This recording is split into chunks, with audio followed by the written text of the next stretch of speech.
आपल्या सगळ्यांचं कौल मराठी मनाचा मध्ये पुन्हा एकदा स्वागत। आपण मराठी मतदाराचा कौल राज्यभर कसा राहिलेला आहे, विशेषतः 10 महापालिकांमध्ये त्याचबरोबर जिल्हा परिषदांमध्ये याचा अंदाज घ्यायचा प्रयत्न करतोय। आणि आता आपल्याला नाशिकला जायचं, कारण नाशिकमध्ये भाजपने एक हँडसम फिगर ज्याला म्हणता येईल अशी आकडेवारी गाठलेली आहे। आपण पहिल्यांदा आकडेवारीवरती नजर टाकूया। मयुरेश, नाशिकची आकडेवारी काय सांगते आपल्याला?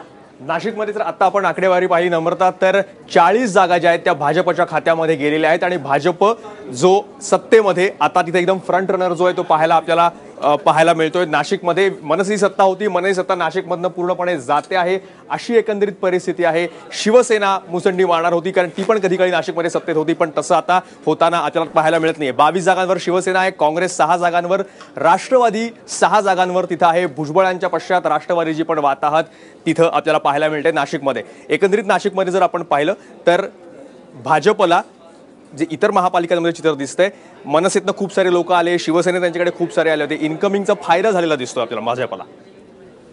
नाशिकमध्ये भाजपने जे यश मिळवलंय, मला असं वाटतं एकंदरीत सर्व चर्चेचा सूर साधारणपणे असाच जातोय की आपण आधीच भाजपला सत्तेच्या मखरात बसवलंय आणि आपण त्यांना जाब विचारतोय बहुमत का नाही। त्यांची जी ग्रोथ आहे ती आपण गृहीत धरली पाहिजे असं मला वाटतं। म्हणजे नाशिकमध्ये अवघ्या 20 जागांवर असलेलं भाजप, 14 जागांवर असलेलं भाजप आता इतक्या मोठ्या संख्येने म्हणजे दुपटीने त्यांचं ट्रेंडिंग आहे आणि कुणी भाजपला फारसं गृहीत नंबर 1 साठी गृहीत धरलेलं नव्हतं। तर त्या भाजपने मोठ्या प्रमाणावरती यश मिळवलेलं आहे। मनसेची प्रचंड वाताहत झालेली आहे, म्हणजे त्यांची जी लकी आकडा आहे राज ठाकरेंचा तो 9चा, तेवढं तरी मनसे पोहोचेल असा साधारण अंदाज होता। ते 3वर जात नाहीये, 3च्या वर जात नाहीये।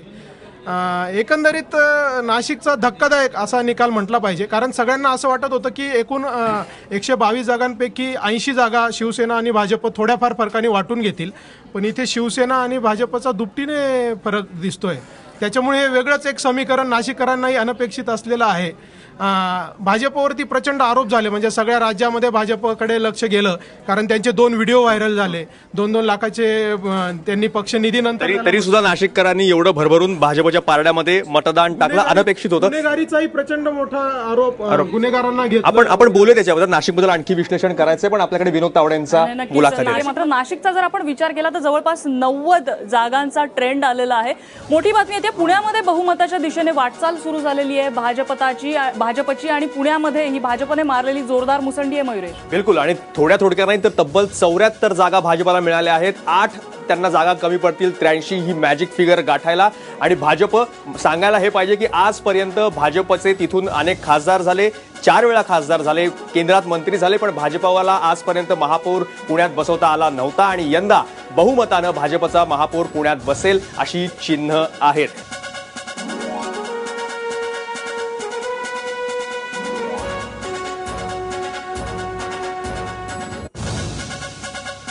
ब्रेक नंतर आपल्या सगळ्यांचं पुन्हा एकदा स्वागत। कौल मराठी मनाचा आपण जाणून घ्यायचा प्रयत्न करणार आहोत। आकडेवारी या ठिकाणी भाजपची मुंबईमध्ये चांगलीच वधारते आहे। भाजप आता 77 पर्यंत गेलेला आहे, शिवसेना 92 या ठिकाणी आहे। एक ठिकाणचा कौल बहुतेक शिवसेनेच्या विरोधात काहीसा गेला असावा, 93 वरून आलेली आहे।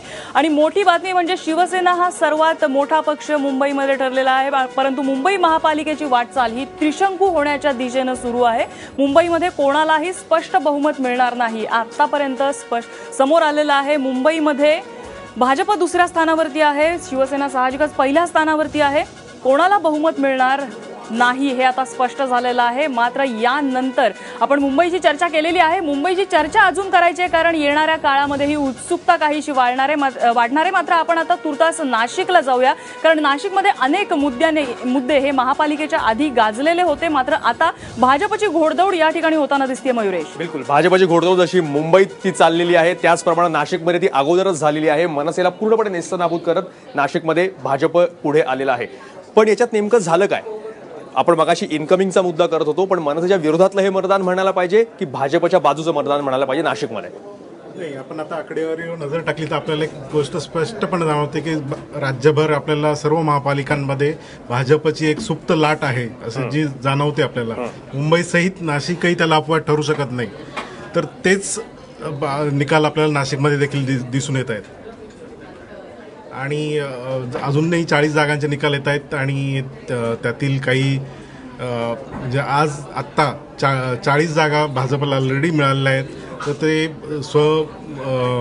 बहुमतावर ते बहुधा नाशिकमध्ये देखील महापालिकेत सत्ता स्थापन करू शकतील असं जाणवत आहे. पण नाशिकमध्ये राज ठाकरेंनी जे प्रेझेंटेशन केलं होतं, मी पूर्ण नाशिक बदललं असं त्यांनी दावा केला होता, त्यांची ती जी सभा होती ती पण प्रचंड गर्दीची झालेली होती आणि त्याच्यावरून वाटलं की नाशिक अजूनही त्यांच्या बाजूने आहे की काय, पण ती पण गर्दी ठरली किंवा त्यांचं प्रेझेंटेशन निव्वळ दिखावा ठरला? नाही, दिखावा ठरला असं म्हणता येणार नाही. नाशिककरांना निश्चितच ते भावलं प्रेझेंटेशन त्यांचं, पण वेळ निघून गेलेली होती. 5 वर्षासाठी सत्ता दिली होती. शेवटच्या 1 वर्षभरात केलेले कामकाजाला नाशिककर भुलले नाही आणि त्यांनी मनसेला अजिबात दाद न देता भाजपला बहुमत. नक्कीच राज ठाकरे असं म्हणाले होते की आता मला बघायचंय की काम जिंकतं की पैसा जिंकतो. त्यांना उत्तर मिळालंय नाशिकमधनं असं वाटतं? उत्तर मिळालेलंच आहे. आता यांनी मांडलेला मुद्दा मी थोडा पुढे नेतो. ठाकरेंनी प्रेझेंटेशन चांगलं केलेलं होतं, पण त्यांचं टायमिंग नाशिकमध्ये तरी चुकलेलं होतं. त्याचं एक कारण असं होतं की जे काम केल्याचं त्यांनी दाखवलं त्याला मुख्यमंत्र्यांची सभा ती त्यांच्यानंतर झाली, त्याच्यामध्ये त्यांनी सडेतोड उत्तर दिलेलं होतं आणि जे काही मुद्दे ते मांडत होते त्यातले जवळपास 80% मुद्दे त्यांनी खोडलेले होते फडणवीसांनी आणि ते कन्व्हिन्सिंग वाटलं लोकांना, एक असू शकतं. दुसरा मुद्दा, त्यांनी जे काही जो युफोरिया निर्माण केलेला होता, जे उत्तेजनाची होती, सभेला गर्दी असते पण लोक मतं देतात असं नाही, त्याची कारणं आपल्याला सगळ्यांना माहिती आहेत. ते मतामध्ये परिवर्तित करण्यासाठी जी आवश्यक असलेली कार्यकर्त्यांची फळी होती ती उरलेली नव्हती. आणखीन एक महत्त्वाचं मला असं वाटतं, भाजप पुढे सरकला याचं एक कारण की जे उमेदवार दिले ते नक्कीच माध्यमांना असं वाटलं की गफलत होती आहे, चुकीचे सगळं हे दिलं जातं आहे, आपापसात मारामारी आहेत, पण प्रत्यक्षात ते तसं नव्हतं. म्हणजे सुरुवातीला जे आपण म्हणत होतो की शिवसेनेला एज मिळेल, तर तसं झालं नाही. याचं कारण बहुतेक वर्तमानपत्रांनी ज्या प्रकारे नाशिकमधलं भाजपाच्या सगळ्या वाटचालीचं चित्रण केलेलं होतं तिथे काहीतरी गफलत झाली आणि त्याच्यामुळे शिवसेना अजूनही नाशिकमध्ये 22वरच अडखडलेली दिसते, जिथे त्यांचा खासदार आहे. माधव भांडारेंकडे जाऊयात. नाशिकमध्ये भाजपने एवढं मुसंडी मारण्याचं कारण तुम्ही काय बघता? पहिलं त्यातलं कारण असं आहे की कुंभच्या निमित्ताने राज्य सरकार आणि केंद्र सरकारने जे काम नाशिक शहर आणि नाशिक परिसरामध्ये केलं, नाशिकचा चेहरामोहरा बदलण्याचं काम या कुंभमेळ्याच्या निमित्ताने भाजपाने केलं आणि त्याचा अतिशय खूप चांगला परिणाम, सकारात्मक परिणाम हा नाशिकच्या जनतेवर झालेला होता. दुसरं, पक्षाची ताकद ही खरोखरच वाढलेली आहे. म्हणजे त्याच्यात तुम्हाला एक मुद्दाम सांगायला पाहिजे की 1997 पासून आत्तापर्यंतच्या ज्या निवडणुका झाल्या त्याच्यामध्ये आम्ही सगळ्यात जास्त जागा मिळवल्या 22, त्या 2002मध्ये आणि त्या युतीमध्ये. त्यावेळेला शिवसेनेला 38 मिळाल्या होत्या. यावेळेला इतक्या म्हणजे जवळजवळ 20-25 वर्षानंतर पहिल्यांदा नाशिकमध्ये आम्ही एवढं मोठं यश मिळवतो, कारण याच्यामध्ये पक्षाची ताकद वाढलेली आहे. केंद्र सरकार राज्य सरकारच्या कामाचा फायदा आम्हाला होतोय आणि मनसेचे एवढे 20 काही त्याच्यापेक्षा जास्त काही नगरसेवक तुमच्याकडे येऊन दाखल झाले, त्याचा फायदा झाला? निश्चित झाला. ते आमच्याकडे आले म्हणजे कमळ निशाणीवर उभं राहिलं तरच आपण निवडून येऊ असं वाटलं म्हणून आले, नाहीतर ते आले नसते. त्यामुळे कमळ निशाणीचा प्रभाव. माधव भंडारी, त्यातले कितीसे लोक निवडून आलेत? कारण इथले आपले काही लोक सांगतायत की ज्यांनी स्वगृह सोडलं आणि दुसऱ्या गोटामध्ये दाखल झाले त्यातले बरेचसे जण पराभूत आहेत. नाही, ते आकडेवारी बघायला लागेल. हां, फायनल टॅली आपल्याकडे जेव्हा येईल ना, आत्ता जे ट्रेंडिंग आहे त्याच्यामध्ये ज्यांनी फक्त आपल्याला एनकेनं प्रकारे नगरसेवक व्हायचंच आहे असं समजून ज्यांनी मनसे सोडली, त्यातले बरेचसे म्हणजे अगदी मनसेचे राज्यातले पहिले महापौर यतीन वाघ हे शिवसेनेत मोठ्या उत्साहाने गेले आणि तेही तोंडघशी पडले. असे बरेचसे उमेदवार तोंडघशी पडलेले दिसत आहेत. त्याच्यामुळे वेगळ्या अर्थाने हे मांडावं लागेल. मला फक्त एकच इथे सांगायचं, मगाशी सभांचा उल्लेख केला. नाशिकला 3 महत्त्वाच्या ज्या सभा झाल्या गोल्फ ग्राउंडवर, त्या तिन्ही मी हे केल्या. त्यातली पहिली सभा होती उद्धव ठाकरेंची. उद्धव ठाकरेंची सभा अत्यंत शोकसभा म्हणावी अशी सभा होती. म्हणजे शिवसेनेला इतकं अनुकूल वातावरण असताना सुद्धा उद्धव ठाकरेंनी इतकं सपक बोलावं किंवा त्यांची सभा इतकी सपक व्हावी हे आश्चर्यकारक होतं. त्याच्यानंतर दुसरी सभा होती राज ठाकरेंची. प्रचंड उत्स्फूर्त होता, सगळ्यात जास्त गर्दी, अत्यंत देखणी चकचकीत अशी ती सभा होती राज ठाकरेंची. त्यांचं प्रेझेंटेशन लॅपटॉप, ॲपलचा लॅपटॉप घेऊन त्यांनी ते प्रेझेंटेशन वगैरे केलं आणि गेले ते आमच्यासाठी मेले वगैरे असं त्यांनी बोलले. त्यांना प्रतिसादही चांगला मिळाला सगळ्या सभेला. आणि त्याच्यानंतरची जी सभा होती जी मुख्यमंत्र्यांची होती, तोपर्यंत असं चित्र होतं, फडणवीसांची जो सभा नाशिकला झाली तोपर्यंत चित्र असं होतं की व्हिडिओ व्हायरल झालेले, भाजपला बदनामी करणारे, गुन्हेगारीवरून प्रचंड आरोप झालेले, इकडून तिकडून लोक गोळा केले, असं भाजपमध्ये प्रचंड बंडखोरी आणि 3 आमदारांचे 3 दिशेला तोंड.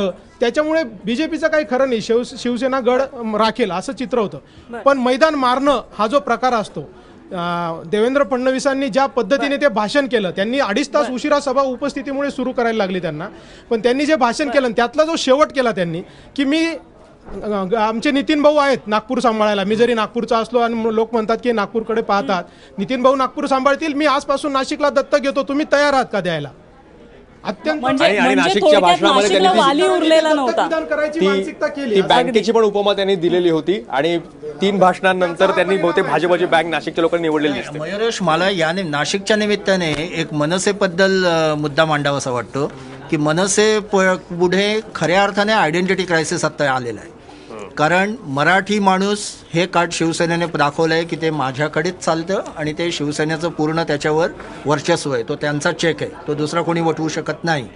विकासाचं कार्ड बीजेपीकडे चालतं, ते पण दुसरा कोणी वटवू शकत नाही. मनसे आता कुठलं कार्ड घेऊन पुढच्या 5 वर्षात 2.5 वर्षात लोकांसमोर येणार याच्यावर एक चिंतन करून प्रेझेंटेशन राज ठाकरेंना करावं लागेल आणि त्याचं उत्तर ॲपलकडे नसेल कदाचित, ते जरा इथल्या ग्राउंड रियालिटीजमधनं बघावं लागेल. आजच्या विजयाच्या सगळ्या बाकीच्या पक्षाच्या युफोरियानंतर मला वाटतं सगळे हेच चिंतन करतील की आता तो पक्ष पुढे काय करणार. पण पुन्हा आपण भाजपकडे येऊयात. जसं त्यांनी सांगितलं की शेवटची सभा जी आहे ती मुख्यमंत्र्यांची झाली आणि ती मात्र सभा त्यांनी मारली, असा तो परिणाम झाला आणि बँक म्हणून त्यांनी भाजपची निवड केली, असं झालं.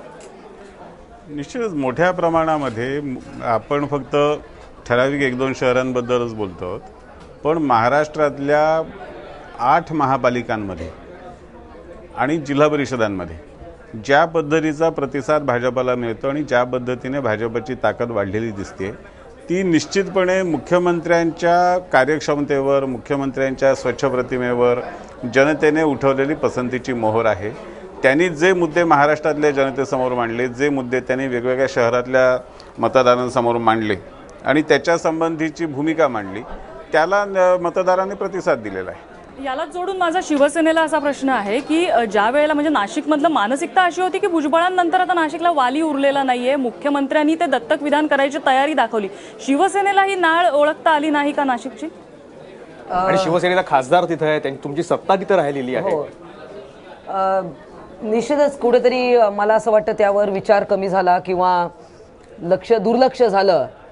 उद्धवजी मुंबईत जास्त अडकले, मुंबई आणि ठाणे, कारण हे खूप अटीतटीची नंतर होत चालली होती. जसं मी म्हटलं की मुंबई आणि ठाणे जन्मभूमी आणि कर्मभूमी आहे, त्याच्यामुळे अडकलेले आहेत, गुंतलेले आहेत. म्हणून तर तुम्ही पण मागे लागलात ना. म्हणून मुंबई पण तुम्ही प्रतिष्ठेची केली, मुख्यमंत्री देखील मुंबईमध्ये भरपूर सभा घेतल्या. या सगळ्याचा परिणाम शिवसेनेचा नाशिकमध्ये अजून जास्त परफॉर्मन्स होऊ शकतो, होऊ शकतो नाही, निश्चितच होऊ शकतो आगामी काळात. It is never the end of the day, पुढे अजूनही करता येईल. पण विद्याताई, जे राष्ट्रवादीचे विशेषतः जे झालं ते भुजबळ नव्हते, हा परिणाम तिथं खूप दिसला. पण बाकीचे पण कोणते नेते जाऊन त्यांनी नाशिकला भुजबळांपश्चात नेतृत्व द्यायचा प्रयत्न केला नाही राष्ट्रवादीने आणि तो फटका बसलेला दिसतोय. नाही, असं म्हणता येणार नाही, कारण राष्ट्रवादी बरेच वर्षापासून, जवळजवळ वर्षभर झालं, खूप चांगल्या प्रकारे तिथे प्रयत्न करते आणि खास करून शेतकऱ्यांमध्ये जाऊन कांदा उत्पादक शेतकऱ्यांसाठी जे कामं केले, जे आंदोलनं दिले, जे लढे केले, ते फक्त राष्ट्रवादीनेच केलेले आहे. आणि भुजबळ गेल्यानंतर सुद्धा जितेंद्र आव्हाड असतील, अजितदादा असतील आणि सगळेजण जाऊन तिथे प्रयत्न केलेले आहेत, परंतु शेवटी भाजपची लाट अगदी पूर्णपणे ओसरली नाहीये असंच आपल्याला म्हणायला लागेल. बरोबर.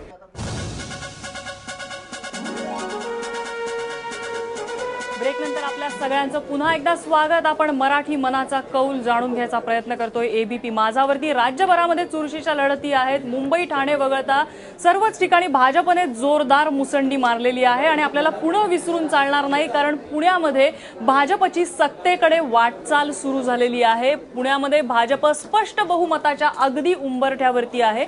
नागपूर, नाशिक आणि चिंचवडमध्ये सुद्धा भाजपने अत्यंत चांगली कामगिरी केलेली आहे. त्यामुळे मयुरेश, पुण्याबद्दल चर्चा तर झाली पाहिजे. बिलकुल. आणि पुण्यामध्ये यापूर्वी कधीही इतकं बहुमत स्पष्ट कोणाला मिळालं नव्हतं एका पक्षाला, ते आपल्याला पाहायला मिळतं आहे. सोबत नागपूर, नाशिक, चिंचवडमध्ये सुद्धा भाजप खूप प्रगती करतो आहे. यापूर्वीच्या आकड्यांच्या तुलनेत हे आपल्याला दिसतंय. पुण्याबद्दल पण तर माधवराव सगळ्यात सुरुवातीला बोलूयात. बिल्डर संजय काकडे यांचं नेतृत्व पुण्याला भाजपला चांगलंच मानवलेलं दिसतंय. कुणा एका व्यक्तीचं नेतृत्व भाजपला मानवलं असं आता म्हणण्यासारखं काहीच कारण नाही.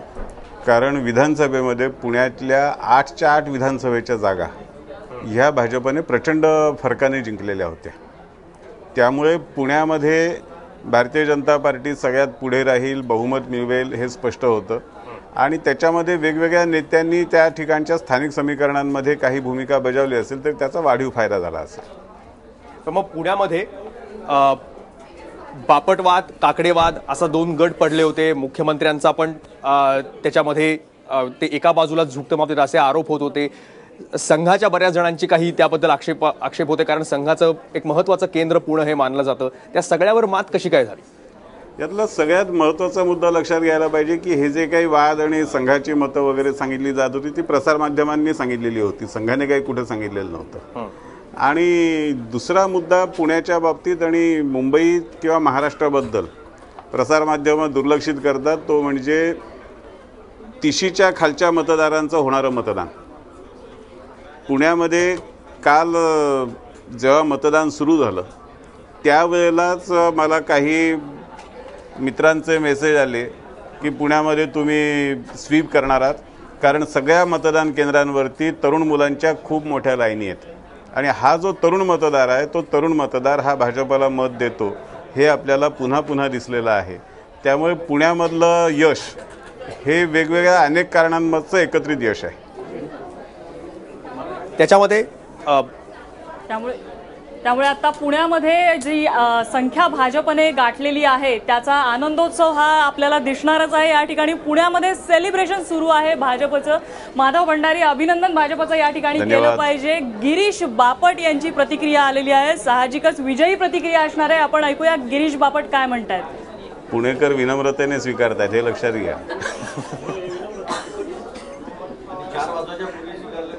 भाजप पुण्यात महापालिकेच्या सत्तेपर्यंत पोहोचणार हे जवळपास नक्की झालंय.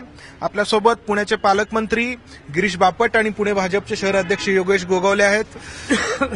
जेवढ्या अपेक्षा केल्या होत्या तेवढ्या सीट येत आहेत असं दिसतंय एकंदरीत.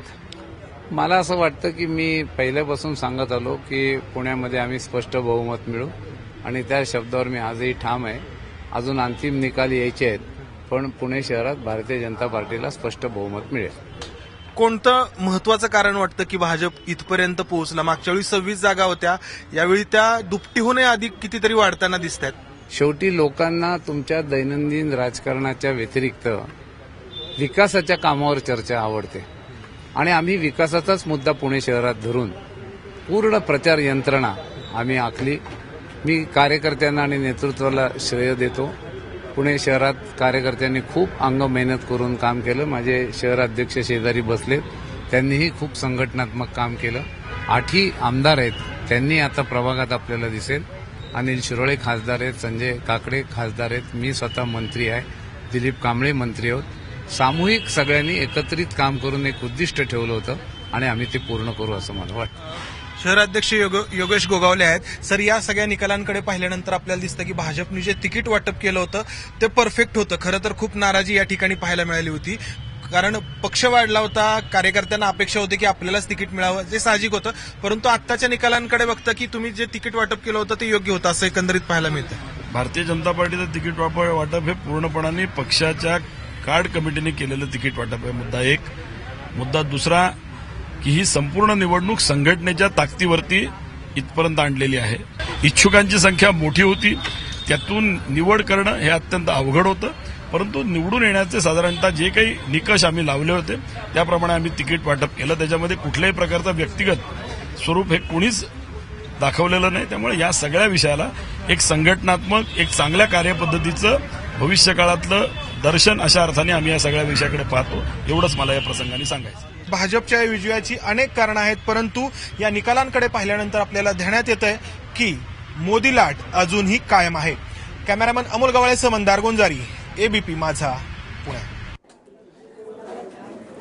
त्यामुळे भाजप या ठिकाणी सत्तेकडे वाटचाल करतोय आणि साहजिकच भाजपचा जल्लोष या ठिकाणी पाहायला मिळतोय. भाजपच्या कार्यकर्त्यांनी आनंद या ठिकाणी व्यक्त करायला सुरुवात केली आहे. फुल ऑन सेलिब्रेशन भाजपचं पुण्यामध्ये सुरू आहे. पुण्याच्या जंगली महाराज रस्त्यावरचं हे हॉटेल सन्मान जे भाजपचं निवडणूक कार्यालयामधली वॉर रूम बनलेली होती, नवीन कार्यालय भाजपचं मुख्य पेठेत मुख्य महत्त्वाच्या व्यावसायिक रस्त्यावर या निवडणुकीसाठी आलेलं एकंदरीत ज्या व्यापारी त्यांनी ही निवडणूक पुण्यातली लढवली त्याची कदाचित त्यांना फळं पण मिळत आहेत असं आपल्याला दिसतंय. पण विश्वंभर चौधरी, असं नव्हतं की भाजपची कधी पुण्यामध्ये वोट बँक नव्हती. त्यांचे खासदार बहुमतानं यापूर्वी पण निवडून आलेले आहेत, त्यांची चांगली ताकद होती, परत संघाचं काम होतं. पण त्यावेळेस महापालिकेत कधी असं बहुमत भाजपच्या पारड्यात पुणेकरांनी टाकलं नव्हतं. आता मग असं काय झालं की इतिहासात पहिल्यांदाच भाजपच्या पारड्यात महापालिकेला इतकं मतदान टाकलं गेलं? सगळ्यात मोठं असं की पुणे जिल्ह्यामधले सगळ्या पक्षांमधले पक्षात नसलेले सुद्धा नामांकित गुंड हे भाजपामध्ये आले, हे सगळ्यात मोठं कारण आहे त्याचं. दुसरी गोष्ट, ज्या पद्धतीने पैसा, मी पुण्यात 25 वर्ष राहतोय, मी एवढा पैसा वाहिलेला कधी म्हणजे राष्ट्रवादीचा सुद्धा नाही. म्हणजे साहेबांची ताकद पण कमी वाटावी अशी आता भारतीय जनता पक्षाची पैशाची ताकद झालेली आहे. ज्या प्रकारे पोस्टर आणि बॅनर त्याच्यावरचा खर्च म्हणजे हैराण होण्यासारखी गोष्ट होती. तर मला असं वाटतं की निवडणुका ह्या आता याच गोष्टींवर याच तंत्रावर केल्या जातात आणि भारतीय जनता पक्षाने ती दोन्ही तंत्र फार यशस्वीपणे हाताळली आणि मला वाटतं की मार्गदर्शन जे त्यांना मिळालं ते फार योग्य मार्गदर्शन होतं असं मला नक्की वाटतं. हा जो आरोप आहे ना विद्याताई, हा कायम राष्ट्रवादीवर व्हायचा पुण्यामध्ये आणि खूप सारे तशा प्रकारचे जे लोक होते हे इनकमिंग, ज्यामुळं राष्ट्रवादीला असा त्यांच्या प्रतिमेवर आघात होता ज्या लोकांमुळे, ते सगळे लोक भाजपत गेले असं रिपोर्टिंग सुद्धा झालं. राष्ट्रवादीला धक्का, राष्ट्रवादी सत्ता जाणं ही पण पुण्यातली आजची सगळ्यात महत्त्वाची मोठी बातमी आहे. विशेषतः अजित पवारांची इथं सत्ता होती त्यामुळं राष्ट्रवादीसाठी हा खूप मोठा धक्का आहे. नाही, मोठा धक्का असला तरी विश्वंभरजींनी जे आधी सांगितलं की प्रचंड पैसा खर्च केला गेला आणि ते सत्यच आहे. मुंबईत सुद्धा आपण बघतोय, हा माझा शब्द आहे म्हणून मुख्यमंत्र्यांनी जे होर्डिंग लावलेले आहेत आणि गेले स्थानिक स्वराज्य संस्थांच्या गेल्या 8-10 महिने ज्या निवडणुका आहेत, गिरीश बापटजी म्हणाले मी इथे बसलोय म्हणजे ते पुण्यात बसलेले आहेत, मुख्यमंत्री सगळीकडे फिरतायत आणि जनतेचे कामं मात्र होत नाही, याचं मला दुःख आहे. बिलकुल नाही. म्हणजे रेशनिंग कार्ड मुंबईच्या झोपडपट्ट्यांमध्ये कॅम्प लावा म्हणून मी यांच्या ऑफिसमध्ये जाऊन बसले, पण गिरीश बापट तिथे नाहीत. मुख्यमंत्र्यांनी दिघ्यावासियांना शब्द दिला, तो शब्द पाळायला मुख्यमंत्री नाहीत आणि नवीन होर्डिंग मात्र लावलेले आहे की माझा शब्द आहे, माझा शब्द आहे. म्हणजे तो शब्द फक्त मतदारांची भूल करण्यासाठी होता. प्रचंड पैसा ओतलेला आहे आणि फक्त पैसा पुण्यातच नाही, मुंबईमध्ये मी जिथे दिंडोशीमध्ये आहे तिथे कंबोज म्हणून जे आहेत सोन्याचे व्यापारी, त्यांना तिथे 3 वेळा पैसे वाटताना पकडलेलं आहे, परंतु त्याच्यावर काहीही कारवाई झालेली नाहीये. ठीक आहे, आपण भाजपचं याच्यावर उत्तर घेऊयात, जे आरोप त्यांच्यावर विजयानंतर सुद्धा होत आहेत. एक अतुल लोंढे, अगदी जाता आता एकेकाळी केवळ राष्ट्रवादी सत्ता होतीच नाही, काँग्रेसची पण कलमाडींची एक हाती सत्ता 10 वर्ष होती पुण्यामध्ये, ती सुद्धा, आणि तिथेही आता काँग्रेस काहीच बरं करताना दिसत नाही किंवा मागच्या पेक्षा वेळी कमी खाली अंतरावर गेलाय. काँग्रेससाठी सुद्धा हा धक्का आहे. भाजपनं काँग्रेसला अगदी मुळापासून उकडून फेकून दिलं पुण्यात असं म्हणता येईल. मला बेसिकली हा लोकशाहीला धक्का वाटतो. जिंकणं आणि हरणं निवडणूक, अगोदर तुम्हाला काँग्रेसबद्दल बोलावं लागेल. हा, जिंकणं आणि हरणं हा निवडणुकीचा एक भाग आहे. 2 वर्ण हे 282 वर आले, त्यामुळे निवडणुकीमध्ये जिंकणं हरणं हा तेवढा मोठा मुद्दा होऊ शकत नाही. पण मी आपल्याला सांगतो, पालकमंत्री नागपूरचे माझ्या बाजूच्या भागामध्ये जेव्हा रात्री आले मतदानाच्या आदल्या दिवशी आणि जेव्हा मला माहिती मिळाली की पैसे वाटप सुरू आहे, स्क्वॉड आला तिथे आणि त्यांना जावं लागलं. बाबा नंतर केंद्रीय मंत्री, नाही मला सांगा, काँग्रेसचे एवढे मंत्री होते पुण्यामध्ये, काँग्रेसची 10 वर्ष सत्ता होती, पुण्यात का नाही काही काँग्रेसने केलं? मयुरेश, हे धंदे काँग्रेसने कधी केले? भाजपकडे दाखवता आहात अशा नाही, बोट नाही. त्यांच्या विजयाचं त्यांचं अभिनंदन करतो मी, पण जे मुद्दे आहेत, ज्या गोष्टी झाल्यात त्या काढायच्या नाही का? त्याची चर्चा करायची नाही का? हा सुद्धा एक प्रश्न आहे. त्यांचं अभिनंदन आहे, त्यात काही वाद नाही. पण मला एक सांगा, काँग्रेसनं काही कृती का केली नाही? नाही, काँग्रेसने कृती केली ना. प्रत्येक वेळेस आम्ही तक्रार नोंदवलेली आहे, लेखी तक्रार नोंदवलेली आहे. त्याची आता चर्चा आणि वाच्यता होत नाही, हा भाग वेगळा. पण प्रशासनाला ती प्रक्रिया करावी लागेल. मला एक सांगा, 2 दिवस आधी सुधारित मतदार यादी येते आणि 2 दिवसाच्या आधी जेव्हा मतदार बाहेर येतो तेव्हा अनेक लोकांना, संपूर्ण महाराष्ट्रामध्ये अनेक लोकांना माझं मतदान इथे होतं ते दुसरीकडे कसं गेलं, असा सुद्धा प्रश्न निर्माण झाले पूर्ण महाराष्ट्रामध्ये. थोडेफार जे मार्जिन ऑफ एरर जो असतो तो 2-3% प्रत्येक ठिकाणी असतो मयुरेश, त्याला आपण नाकारण्याचं काही कारण नाही आहे. पण मोठ्या प्रमाणावर म्हणजे 11 ते 14 लाखाची चर्चा मी मुंबईच्या मतदारांसंदर्भात विचारताय. आम्ही हार स्वीकारलेली आहे. आम्ही लोकांनी जो कौल दिला त्याचा आम्ही सन्मान करतो, त्याचा आदर करतो. पण ह्या ज्या गोष्टी आहेत, या मुद्द्यावर बोलूयात. एक छोटासा ब्रेक घेऊयात अतुलजी, या मुद्द्यावर आपण बोलूयात आणि भाजपकडनं पण त्याचं उत्तर घेऊयात. पण एक नक्की की पुण्याचा कारभारी बदला असं एकेकाळी शरद पवारांनी वक्तव्य केलं होतं, त्यानंतर सुरेश कलमाडी जे अनेक वर्ष कारभारी होते, त्यानंतर अजित पवार हे कारभारी झाले, त्यांची 10 वर्ष सत्ता झाल्यानंतर आता पुण्यानी बाकी कोणी कारभारी बदला असं म्हणायच्या आत कारभारी बदललेला दिसतोय. भाकरी फिरवलेली दिसतीये. परत शरद पवारांनीच त्यावेळेस भाषणामध्ये वापरलेला वाक्प्रचार मी वापरतो आहे. एक छोटासा ब्रेक घेतोय आणि पुन्हा एकदा या मुद्द्यावर आपण चर्चा करणार आहोत. भाजपकडनं सगळी उत्तरं घेणार आहोत. विजयाच्या दिवशी सुद्धा त्यांना उत्तरच द्यावी लागतात. एक छोटासा ब्रेक घेतो. तुम्ही पाहत रहा कौल मराठी मनाचा.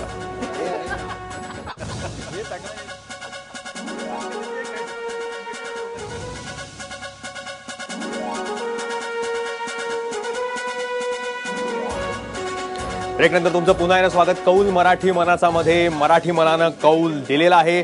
मुंबई आणि ठाण्यामध्ये शिवसेना क्रमांक 1 वर आहे, पण बाकी इतर महाराष्ट्रात मध्ये मात्र 8 महानगरपालिकांमध्ये आणि उरलेल्या जिल्हा परिषदांमध्ये सुद्धा बहुतांश भाजपच्या बाजूनं मराठी मनानं कौल दिलेला आहे. हे आकड्यांवरून तरी आता जवळपास स्पष्ट होतंय. मुंबईची लढाई अद्यापही सुरू आहे, पण मुंबईनंतर सगळ्यांचं लक्ष होतं पुण्याकडे की पुण्याचा कारभारी बदलणार का, आणि तो बदलला जातोय असं चित्र आहे. आणि भाजपला जवळपास बहुमतापर्यंत पुणेकरांनी पोचवलेलं आहे. वास्तविक कोणाचं कौतुक करण्यामध्ये पुणेकर कायम आखडता हात घेतात. इतकं सहज कौतुक करत नाहीत, पण 74 पर्यंत नेऊन म्हणजे वर्षाव केलेला आहे कौतुकाचा. पण हे जे आरोपांचे वर्षाव तुमच्यावर अगोदर झाले राष्ट्रवादीकडनं आणि काँग्रेसकडनं, त्याबद्दल भाजप उत्तर काय देईल? एक हैदराबादच्या उर्दू युनिव्हर्सिटीचे एक अबुल आला खान म्हणून काउन्सिलर आहेत. त्यांनी आता प्रजासत्ताक दिनाच्या कार्यक्रमात एकच सेकंद थांबवतो तुम्हाला. एक बिगटेक्स महत्वाची बातमी ते भाजपसाठी चांगली आहे, आनंदाची, म्हणूनच तुम्हाला थांबवतो. ते म्हणजे सोलापुरात पहिल्यांदाच भाजप सत्तेच्या जवळ चाललेला आहे. केवळ पुण्यामध्येच नव्हे तर सोलापुरात सुद्धा भाजपची स्पष्ट बहुमताकडे वाटचाल चाललेली आहे. एक सांगायचं सोलापूरमधलं म्हणजे 1962 मध्ये ही महापालिका स्थापन झाल्यापासून फक्त काँग्रेसची सत्ता या महापालिकेत होती. पुदोदचा 2 वर्षाचा अपवाद वगळता तिथं पहिल्यांदाच काँग्रेसला बाजूला सारून भाजप केवळ 7 जागा त्यांना हाता हव्या आहेत बहुमतासाठी. माधवराव पुण्याचं उत्तर द्या, पण अगोदर सोलापूरच्या तुमच्या यशाचा गमक सांगा. तिथं सुद्धा खूप आयात आहे, खूप इन्कमिंग आहे. सोलापूरच्या यशाबद्दल मी सोलापूरच्या आमच्या सर्व कार्यकर्त्यांचं आणि सोलापूरमधल्या आमच्या दोन्ही मंत्र्यांचं सगळ्यांचं मनापासून अभिनंदन करतो. आणि विजयकुमार देशमुख आणि सुभाष बापू देशमुख या दोघांनी ज्या पद्धतीने सोलापूरच्या निवडणुका हाताळल्या त्याचा हा परिणाम आहे. आपण जे पुण्याच्या यशाबद्दल बोलत होतो, मी ज्यांचा उल्लेख केला अबुल आला खान म्हणून, ते माझ्यावर 26 जानेवारीला मुंबऱ्यामधल्या ध्वजवंदनाच्या कार्यक्रमाला होते. तिथल्या असलफा मशिदीच्या जवळ हा कार्यक्रम झाला. त्या कार्यक्रमात त्यांनी एक शेर वाचून दाखवला, म्हणून मी त्यांच्या हातातूनच तो कागद काढून घेतला. अजून तो मी खिशात जपून ठेवला. आजच्या दिवशी तो उपयोगी पडेल याची मला खात्री होती. त्यांनी असं म्हटलं आहे, किसी की जीत पे मातम से फायदा क्या है, किसी की जीत पे मातम से फायदा क्या है, तुम अपनी हार का पहले सबब तो तलाश करो. ज्या पद्धतीने या मतदारांवरती ज्या पद्धतीने पुण्यासकट महाराष्ट्रातल्या वेगवेगळ्या भागातल्या मतदारांचा अपमान काँग्रेस, राष्ट्रवादी आणि स्वतःला अपक्ष बनवणारे विचारवंत करतात, तो लोकशाहीसाठी सगळ्यात जास्त घातक आहे. मतदारांनी पैसे घेऊन मतं दिली, हा आरोप हरल्यानंतर कशाला करायचा? वर्षानुवर्ष 70 वर्ष जेव्हा तुम्ही जिंकत आलात तेव्हा तुम्ही पैशांमध्ये जिंकला होता का? वर्षानुवर्ष जेव्हा सत्ता तुमची होती तेव्हा ती का होती? पण खर्चाचं गणित नाही, खर्चाचं गणित जे आहे, खर्चाचं ऐकून घ्या ना तुम्ही. तुम्हालाही मानवत नाही ते. नाही, पण तो फरक दिसत होता सर्वसामान्य. तो फरक जो आहे त्या फरकाला कायद्याची तरतूद आहे. कायद्याच्या तरतुदीमध्ये बसलेला खर्च जो असेल तो मान्य फरक आहे, जो खर्च आहे, आणि जो खर्च कायद्याच्या तरतुदीच्या बाहेर असेल त्याच्यावरती कारवाई होईल. पण ह्याच्यामध्ये मतदारांनी पैसे घेऊन मतं दिली हे भाष्य जे आहे त्याच्या इतकं लोकशाहीचा अपमान करणारं दुसरं कुठलंही भाष्य असू शकत नाही. आणि दुसरं, यांच्या पक्षात होते तोपर्यंत ते गुंड नव्हते, आमच्याकडे आल्यावर गुंड झाले. म्हणजे जोपर्यंत यांच्या पालख्या ते उचलत होते तोपर्यंत ते चालत होते. यांच्या पालख्या उचलायचं त्यांनी नाकारल्याबरोबर ते गुंड ठरले, टाकाऊ ठरले. ज्या लोकांना वापरून घेतलं त्यांच्याबद्दलची ही जी भावना आहे ती सुद्धा तेवढीच घातक. आपण पुन्हा पुण्यावर येऊया. माता तर झाली, स्वच्छ झाली नाही, आता बघू हे किती स्वच्छ होतात. पण धनंजय, पुण्यामध्ये निवडणुकीमध्ये सगळ्याच पक्षांनी खर्च केलेला आणि भाजपने त्यामध्ये सर्वाधिक खर्च केला आणि ही चर्चा सुद्धा भरपूर आहे तिकडे.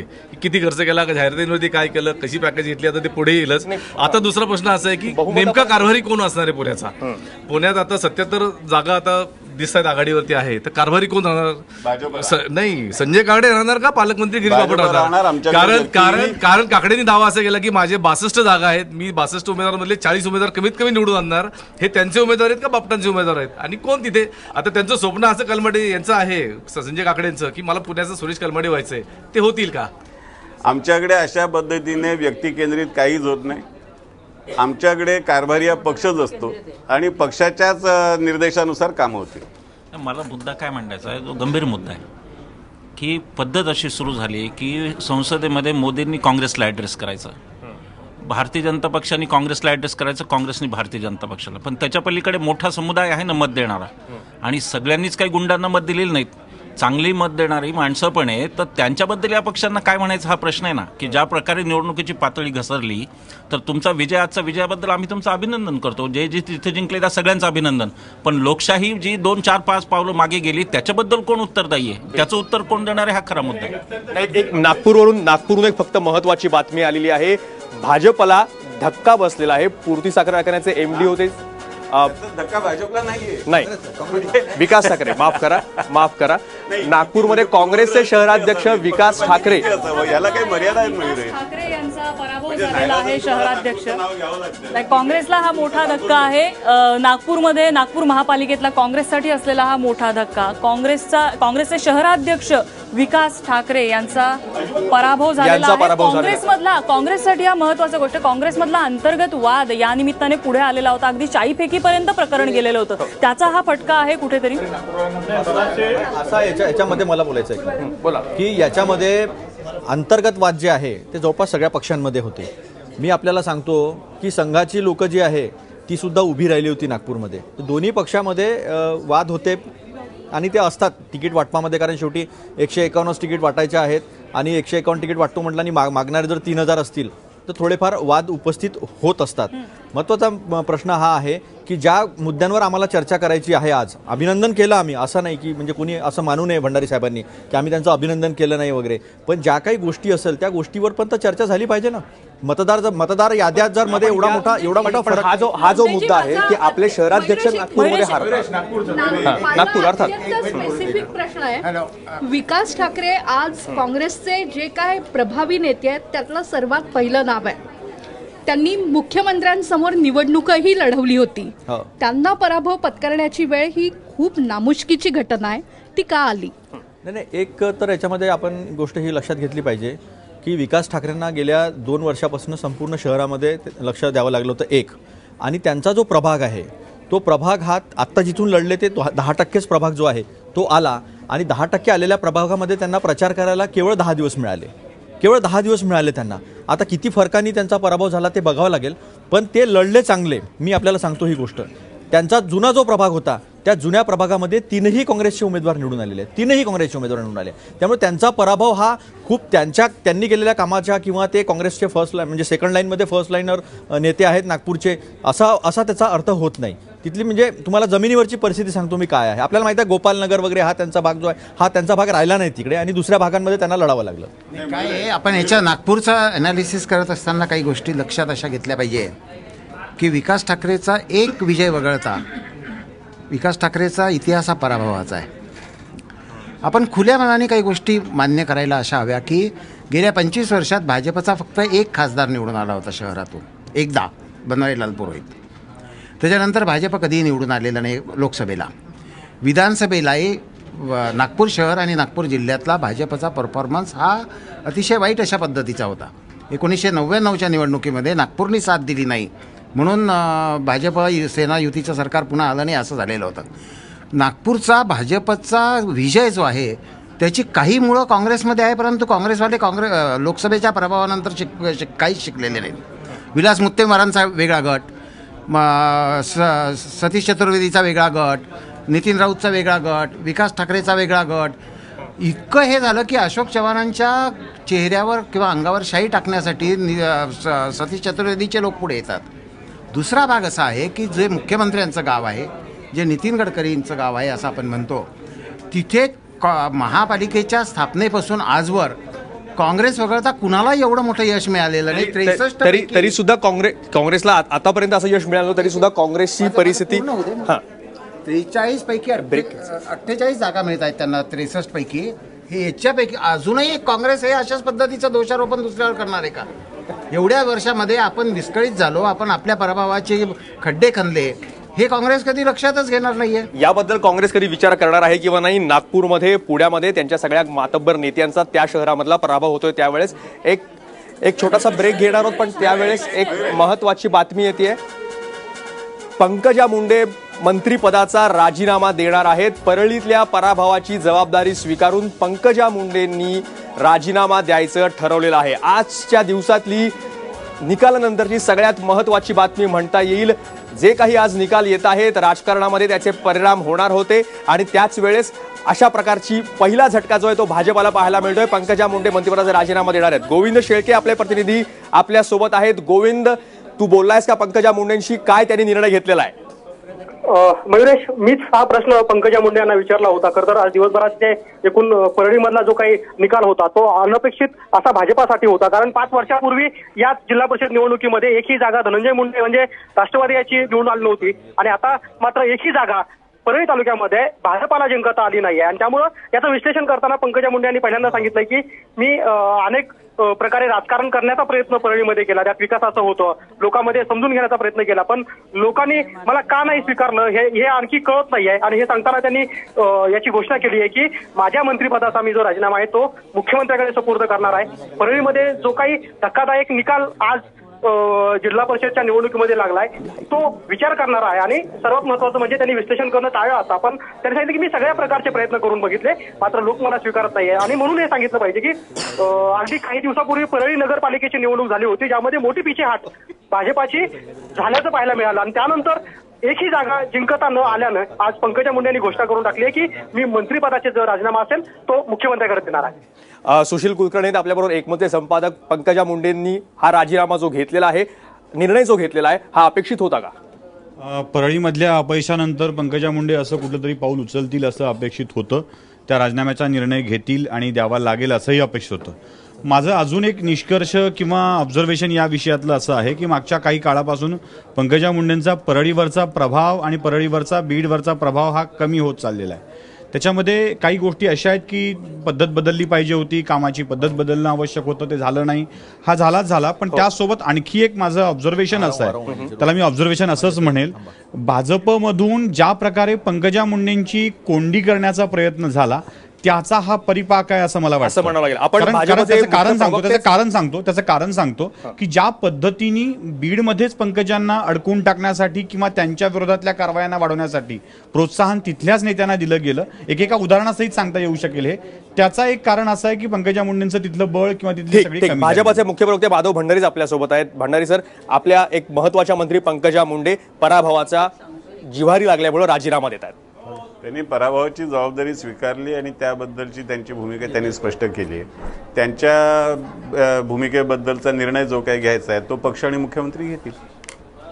काय निर्णय घेतला जाईल भाजपकडचे ते मुख्यमंत्री आणि पक्षाध्यक्ष ठरवतील. पण ज्या प्रकारे आता सुशील पण सांगत होते की त्यांची ज्या प्रकारे कोंडी होत होती तिथं त्या पक्षांतर्गत सुद्धा मंत्रिमंडळामध्ये सुद्धा त्याच्या प्रकारच्या बातम्या येत होत्या, काय त्याचाच परिपाक म्हणून अशा प्रकारे नगरपालिका निवडणुकीत सुद्धा झालेल्या तिथल्या पराभवाची जबाबदारी त्यांनी स्वीकारली होती पण राजीनामा दिला नव्हता. असं काही घडलेलं नाही आणि प्रसारमाध्यमांनी काही गोष्टींना विनाकारण तापवण्याचा वाढवण्याचा प्रयत्न नेहमीच चाललेला असतो, त्यातलाच तो प्रकार आहे. असं काही झालेलं नाही. त्याचं कारण जेव्हा मुख्यमंत्र्यांनी शेवटचे इंटरव्ह्यूज दिले त्यामध्ये पत्रकारांना हे सांगितलं होतं, जेव्हा पत्रकारांनी प्रश्न विचारला की तुम्ही परफॉर्मन्स इव्हॅल्युएट करणार का, इव्हॅल्युएट करून नंतर मंत्रिमंडळामध्ये फेरबदल करणार का, तर त्या प्रश्नाला त्यांनी उत्तर दिलेलं की हो, तो एक प्रकारचा एक प्रयत्न मी करू शकतो.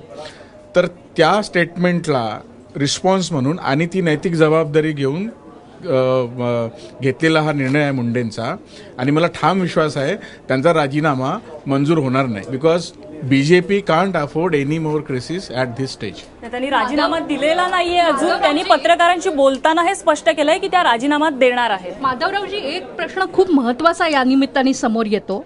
भाजपमध्ये पर्सनॅलिटी कल्टला जागा नाही असं तुम्ही म्हणता, पण इथे गेले काही दिवस मी जनतेच्या मनातली मुख्यमंत्री आहे, त्यांचे जे स्पर्धक आहेत ते त्यांचेच भाऊ आहेत, तोही एक पर्सनॅलिटी कल्ट तुमच्यातलाच आहे. भाजप मोठा पक्ष होत असताना हे क्रायसिस कसे हाताळेल?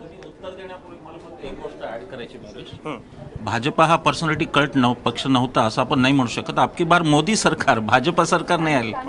तर मला असं म्हणायचं आहे की भारतीय जनता पक्ष हा पर्सनॅलिटीचाच पक्ष आहे.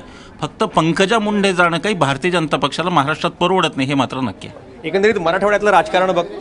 हा, माधव भंडारी, यामध्ये कुठल्याही प्रकारचा फार मोठा पेच प्रसंग निर्माण होतो असं काही मला वाटत नाही. आणि पक्षाचे अध्यक्ष, मुख्यमंत्री आणि पक्षाचे बाकीचे पदाधिकारी या सगळ्या विषयाबद्दल निर्णय घ्यायला सक्षम आहे. याच्या जोरेंच्या मताशी सहमत आहे. पंकजा मुंडेंचा राजीनामा मंजूर होणार नाही हे जवळजवळ निश्चितच आहे. परंतु आपण काही गोष्टी लक्षात घेतल्या पाहिजे. जसं सुशीलने एक गोष्ट सांगितली की पक्षांतर्गत झालेली कोंडी आणि दुसरी वैयक्तिक पातळीवर झालेली कोंडी. गोपीनाथ मुंडेंच्या निधनाच्या नंतर जे काही सगळं संचित राजकीय संचित पंकजा मुंडेंकडे आलं त्याचं भावनात्मक राजकारण करण्याच्या बाहेर त्या कधी पडलेल्याच नाही. विकासाचं राजकारण वगैरे या गोष्टी ज्या आहेत त्या आपण नंतर त्याच्याकडे फार गंभीरपणे लक्ष देण्याची गरज नाही. परळी बीड जिल्ह्यातलं सगळं जे काही मुंडे दोघा बहीण भावातलं भांडण आहे हे पर्सनॅलिटी कल्टमध्ये चढकलं. त्याच्यामुळे तिथे विकास कामं वगैरे वगैरे असं काही नव्हतं आणि दोघांच्याही वैयक्तिक शिलारांचा दावा आता असा आहे की 81 जागा भाजपला मिळालेल्या आहेत. 4 जणांचा त्यांना पाठिंबा मिळालेला आहे. पर्यायानं ती संख्या होते 85 आणि त्याच्यानंतर शिवसेनेपेक्षा 1 जागा भाजपला अधिक मिळालेली आहे. शिवसेना 84 वर येऊन थांबलेली आहे. माधव भांडारी, आपली प्रतिक्रिया. काही वेळापूर्वी जेव्हा आपण आलात सुरू करताना तुम्ही म्हणाला की वास्तवाचा आपल्याला भान आहे आणि तुम्हाला पण कदाचित कल्पना नव्हती की भाजप शिवसेनेला क्रॉस करून पुढे जाईल, पण आता ते प्रत्यक्ष घडत आहे. जे आकडे आपल्या समोर येत आहेत, जे निकालाचं चित्र आपल्या समोर येत आहे ते स्पष्ट आहे. आणि माझा स्वभाव थोडंसं कमी बोलण्याचा असल्यामुळे आणि आवाच्या सावा दावे करण्याचा नसल्यामुळे मगाशी ते हातचं राखून आवरून बोलत होते. नाही आता ते पूर्ण बोलतात. कधीच नाही. पण आता इथे बसलेल्यांपैकी सुद्धा काही पत्रकार साक्षीदार आहेत. मी मतदानाच्या आदल्या दिवशी सांगितलं होतं 55% मतदान जाईल आणि काल मी दुसरं मतदानानंतर विधान केलं होतं की आम्ही शिवसेनेपेक्षा 1 तरी जागा जास्त मिळवू. ही दोन्ही विधानं मी पत्रकारांच्या समक्ष केलेली आहेत. त्यामुळे मी आवाच्या सवा बोलण्याचा माझा स्वभाव नसल्यामुळे मी मोठी विधानं करत नाही, अवकात काढत नाही. खरं म्हणजे असं म्हणता आलं असतं की अवकात काढणाऱ्यांना मुंबईच्या मतदारांनी कानफटात मारली असंही म्हणता आलं असतं, पण मी ते म्हणत नाही. माझा स्वभाव नाही. माधवजी, दोन्ही विधानं मी ऐकलेली आहेत, त्यामुळे सर्वप्रथम तुमचं अभिनंदन. धन्यवाद. आता या पाठोपाठ निर्माण होणारा ताबडतोबचा प्रश्न असा आहे की कमी झालेल्या शिवसेनेच्या शक्तीत भारतीय जनता पक्ष मुंबईच्या महापौर पदाचा दावा सादर करणार का? त्याचा निर्णय आता पक्षश्रेष्ठी घेईल. आपण भाजपचे कार्यकर्ते आहात. जनतेचा हा कौल स्वीकारून तो करायला हवा असं कार्यकर्त्यांना वाटेल का? कार्यकर्त्यांना सगळंच वाटतं. कार्यकर्ता त्याची भूमिका मांडत असतो. पण एक मयुरेश, मगासपासून जी नागपूरची चर्चा चालली होती, आता दुर्दैवाने काँग्रेसचे प्रतिनिधी इथून गेले, पण मी त्यांना आठवण करून देणार होतो की नागपूरमध्ये काँग्रेसची परिस्थिती जेव्हा ते सत्तेत होते तेव्हा अशी होती की आमच्या नितीनजी गडकरींच्या विरुद्ध पदवीधर मतदारसंघात त्यांना उमेदवार सुद्धा उभा करता आला नव्हता. पदवीधरची जागा नितीनजींनी विधान परिषदेची बिनविरोध जिंकली होती आणि त्यावेळेला आम्ही सत्तेत नव्हतो, आम्ही विरोधी पक्षात होतो. त्यामुळे काँग्रेसने नागपूरबद्दल कुठल्याही प्रकारचे दावे करण्यासारखी त्यांची परिस्थिती नाही. काँग्रेस ही विदर्भामध्ये संदर्भहीन झालेली आहे, हे त्यातला आपण मान्य केलं पाहिजे. भंडारी साहेब, मगाचा एक जो अर्धवट राहिलेला मुद्दा आहे त्याच्यात मला थोडं पुढचा प्रश्न विचारायचा आहे की मगाशी ह्याने जो मुद्दा उपस्थित केला होता पैसा आणि ह्या गोष्टीचा, तर माझं असं दुसरं असं म्हणणं आहे की तुमचं अभिनंदन, मुंबईमध्ये तुम्ही चांगल्या जागा मिळवत आहे, पण ठाण्यामध्ये भारतीय जनता पक्ष खूप वीक पडतो आहे. दुसरं त्याच्या मागचं कारण आम्हाला जे दिसतंय की तुम्ही पैसा उधळला नाही उधळला हे सगळ्याच पक्ष उधळतात, परंतु पार्टी विथ डिफरन्स हे जे म्हटलं जातं तुमच्या संदर्भामध्ये ते गेल्या काही दिवसामध्ये वेगळं चित्र निर्माण झालं. गुंडांना आणि इतर लोकांना तुमच्याबरोबर घेतलं गेलं. उदाहरणार्थ उल्हासनगर, तर तिथे तुम्ही युती केली नाही परंतु त्यांच्याबरोबर तुम्ही आघाडी केलेली आहे. तर हे जे चित्र निर्माण झालं पक्षाच्या बाबतीमध्ये, हे जर केलं नसतं, त्याच्यातून जी बदनामी झाली ती बदनामी झाली नसती, तर तुम्हाला निकालाचं आणखी वेगळं चित्र दिसलं असतं का? नाही, हे जर तरचे प्रश्न आहेत. आणि एक त्यातलं मी आपल्याला सांगतो की मुंबई सकट ठाण्यासकट जे काही यश अपयश मिळालं, यश मिळालं किंवा यश मिळालं नाही असं म्हणू, अपयश म्हणण्यासारखी परिस्थिती आता कुठे नाही आहे, यश मिळालं नाही तर त्याच्यामध्ये जी अनेक 10, 15, 20 कारणं असतात त्यातलं एक महत्त्वाचं कारण असतं, या निवडणुकांमध्ये तर ते अधिक महत्त्वाचं ठरतं की स्थानिक पातळीवरची संघटनेची ताकद काय, संघटनेची परिस्थिती काय. ज्या ठिकाणी संघटना चांगल्या परिस्थितीमध्ये आहे, सगळ्यात चांगल्या परिस्थितीत जिथे नागपूरसारखं चित्र दिसलं, जिथे संघटना उत्तम रीतीने उभी करण्यामध्ये यश आलं, तिथे पुण्यासारखं मुंबईसारखं चित्र दिसलं, आणि ज्या ठिकाणी असं चित्र आपल्याला फार पाहिजे त्या पद्धतीचं दिसलं नसेल तर त्या ठिकाणी संघटनेच्या सुद्धा काही त्रुटी राहिल्या असतील, हे त्याच्यामध्ये शक्यता लक्षात ठेवली पाहिजे. माझा छोटासा प्रश्न आहे माधवराव तुम्हाला, की पहिल्यांदा 27 वर्षात, जवळजवळ 30 वर्षात पहिल्यांदा मुंबईत असं घडतंय की शिवसेना मागे गेली. मुंबई ही शिवसेनेची हा जो भाग होता याला एक फार मोठा पॉलिटिकल इमोशनल एक हा आहे शिवसेना आणि मुंबई. तिथे तुम्ही सरशी घेतली किंवा शिवसेनेच्या हातनं मुंबई गेली असं आत्ताच्या घडीला एक म्हणता येतं. याच्याकडे मुंबईकर, मराठी आणि इतर सर्व मतदार अक्रॉस ऑल पार्टी त्याने कसं बघावं असं तुम्हाला आता वाटतं as a single largest party म्हणून, कारण याला खूप इमोशनल टच आहे. राजकारण भावनांवरती फार काय चालत नाही. राजकारण हे भावनारहित व्यवहारावरती चालतं आणि मतदाराला थेट त्याचा रोकडा सवाल असतो, तुम्ही आमचे दैनंदिन प्रश्न कसे सोडवणार आहात, कोण सोडवणार आहे. आणि ज्या वेळेला या मतदाराच्या रोकड्या प्रश्नाला प्रतिसाद जिथून मिळेल असं वाटतं तिथं तो जातो. जोपर्यंत त्यांना आमच्याकडून हा प्रतिसाद मिळतो असं वाटतंय तोपर्यंत ते आम्हाला साथ देतील. उद्या जर आम्ही त्यांच्या या विकासाच्या दैनंदिन प्रश्नांबद्दलच्या समस्यांकडे आम्ही समाधानकारक उत्तर देऊ शकत नाही असं वाटलं तर ते दुसरा पर्याय शोधतील. त्यामुळे मतदाराची मानसिकता पूर्ण बदललेली आहे. मतदाराची मानसिकता ही भावनात्मक विषयांवरती राहिलेली नाही, हे मी 2014च्या लोकसभा निवडणुकांपासून सांगतोय. 2014च्या लोकसभा निवडणुकांपासून हा प्रवाह देशात सुरू झालेला आहे, तोच मुंबईमध्ये आहे. आणि मतदाराला आज पहिल्यांदा म्हणजे 2014च्या निवडणुकीपासून पहिल्यांदा या सगळ्यांना आवडणार नाही तरी मी एक शब्द वापरतो, भारतातला मतदार पहिल्यांदा सेक्युलर पद्धतीने विचार करून मत द्यायला लागलेला आहे. राजकारणाचं गुन्हेगारीकरण यावर गोपीनाथ मुंडेंनी महाराष्ट्रभर रान उठवलं होतं. आज गुंडांना सगळ्यांना पंखाखाली घेताना हे राजकारण जे मनस्थिती बदललेली आहे यासाठी तुम्ही पंखाखाली घेतले असं म्हणायचं? अशा पद्धतीने काही फार मोठ्या प्रमाणावर आम्ही पंखाखाली घेतलेलं नाही.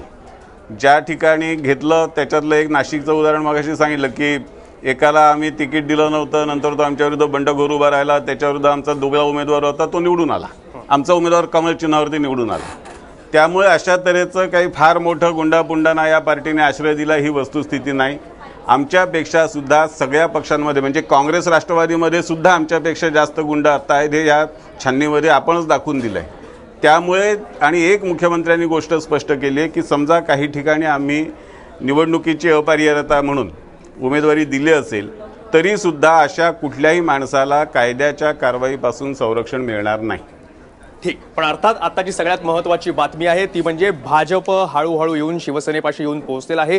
दुसरी कोणतीही आतापर्यंत बघितलेली क्रिकेटची मॅच इतकी थ्रिलिंग झाली नसेल, इतकी मुंबईची जी मॅच आहे इतकी थ्रिलिंग झालेली आहे. शेवटी भाजप सेनेपाशी येऊन पोहोचलेला आहे. ससा कासवाची गोष्ट आपण ऐकली असेल लहानपणी आणि ती रूपक कथा म्हणून बाजूला फेकून दिली असेल तर तसं करू नका. भाजप कूर्म गतीनं हळूहळू पुढे येऊन आता शिवसेनेपाशी पोहोचलेलंच आहे. प्रश्न फक्त इतकाच आहे की शिवसेनेला सोडून त्या सशाला गाठून त्याला पार करून पलीकडे भाजप जातं किंवा नाही. त्यांचा दावा आहे की बाकीचे 4 लोक त्यांच्याकडे येत आहेत आणि 85 आकडा भाजपनं गाठलेला आहे. कसं होणार मुंबई महापालिकेतलं सत्ताकरण आणि कोणाचं बसणार महापौर याविषयी अधिक चर्चा करणार आहोत सविस्तर. पण एक ब्रेक घेऊयात. कौल मराठी मनाचा मध्ये तुम्ही पाहत रहा एबीपी माझा.